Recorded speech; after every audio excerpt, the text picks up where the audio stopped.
डेरा इस्माइल खान में दहशतगर्दी का बड़ा मंसूबा नाकाम बना दिया गया। CTD और कानून नाफिज करने वाले इदारों ने बरवक्त कार्रवाई करते हुए कम उम्र लड़की को खुद को हमले के लिए तैयार करने की कोशिश नाकाम बना दी। CTD खैबर पख्तूनख्वा के मुताबिक तफ्तीश में इंकशाफ हुआ कि सोशल मीडिया और इनक्रिप्टेड ऐप्स के ज़रिए जहन साजी की जा रही थी। मकामी और सरहद पार फितना खवारिज हैंडलर्स के दरमियान राब्तों के शवाहिद सामने आ गए। सिक्योरिटी हुकाम के मुताबिक फितना खवारिज नौजवान लड़कों के बाद अब कम उम्र लड़कियों को निशाना बना रहे हैं। सरकारी ज़राए के मुताबिक पर वक्त कार्रवाई से बड़े जानी नुकसान और तबाही से बचाव मुमकिन हुआ।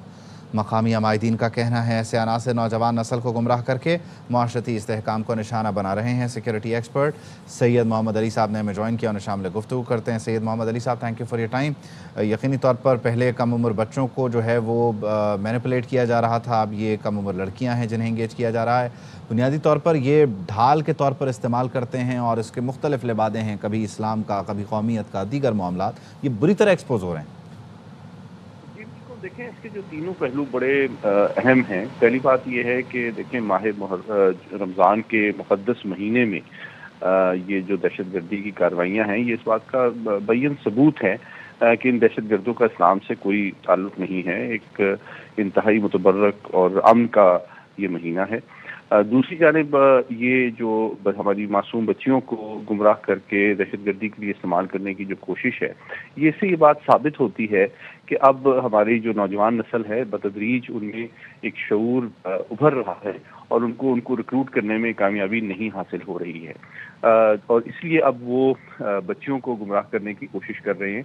और इसके हवाले से जो तीसरा पहलू जो बड़ा इम्पोर्टेंट है, जो आपके तवज्जुह से आवाम को जानना ज़रूरी है, वो सोशल मीडिया और मोबाइल फ़ोन का एक ज़िम्मेदाराना, मुहतात और मुस्बत इस्तेमाल की ज़रूरत है। और मैं समझता हूँ सबसे इम्पोर्टेंट ज़िम्मेदारी हमारे वालिदैन की है कि हम अपने बच्चों को जो स्मार्टफोन्स देते हैं या इंटरनेट का उसका इस्तेमाल है, उन पर नज़र रखें ताकि उसका मुस्बत और ज़िम्मेदाराना इस्तेमाल हो सके। और ये भी देखें कि उनका उठना बैठना, उनके ख़यालात में कोई तब्दीली तो नहीं आ रही है।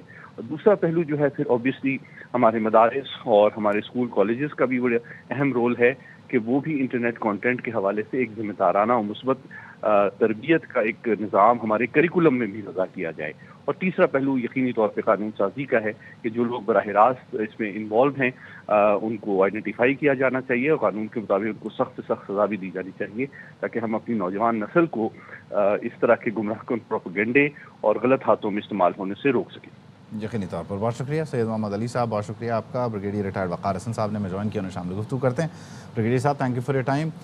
एक मजीद ब्रिगेड या BLA का पैटर्न था कि वो वहाँ पर ख़वातीन को ढाल के तौर पर इस्तेमाल करते थे और ये हमने देखा भी है बलूचिस्तान में, फिर कराची में भी इस तरह का एक टारगेट इंगेज करने की कोशिश हुई यूनिवर्सिटी में।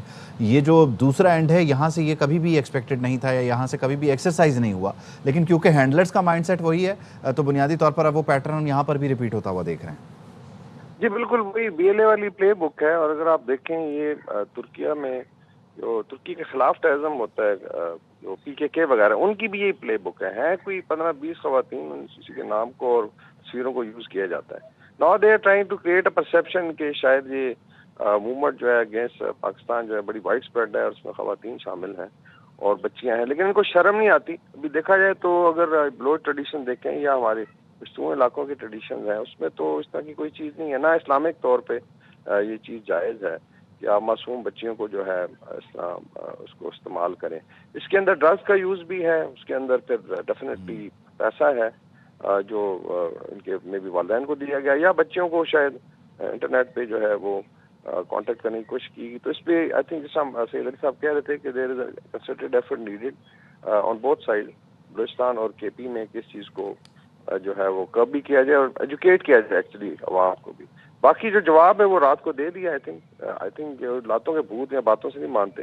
तो रात को जो स्ट्राइक्स हुई हैं बड़ी प्रिसीजन स्ट्राइक्स थी और टेररिज्म के जो हब्स हैं उनको निशाना बनाया। मेरे ख्याल में पाकिस्तान फिर आगे ये कंटिन्यू करेगा। अगर ये बाहर नहीं आते और समझते हैं कि सिर्फ पाकिस्तान रिस्ट्रेंट रखेगा, इनको रमज़ान का भी ख्याल नहीं था। इन्होंने जब निशाना बनाया है हमारे ऑफिसर्स को, जवानों को, सिविलियंस को, तो रमज़ान के महीने का भी कोई तकद्दुस जो है वो उसको मलूज़ खातिर नहीं रखा। तो डेफिनेटली पाकिस्तान भी अपना राइट रखता है। और जिस तरीके से इनके आई थिंक बेसिस को उड़ाया गया है और पाकिस्तान की एयरफोर्स ने कैपेबिलिटी डिस्प्ले की है, मेरे ख्याल में कुछ आराम होगा इनको। बट अदरवाइज जो रिपोर्ट्स हैं, अभी तुर्किया में काफ़ी डिस्कशन हो रही है। तालिबान लीडरशिप बहुत सारे विलाज वहाँ खरीद रही है This has been considered as the most corrupt regime in last 40 years. یہ they are not different than جو پہلے regimes ہیں, شاید اس سے بھی worst ہیں.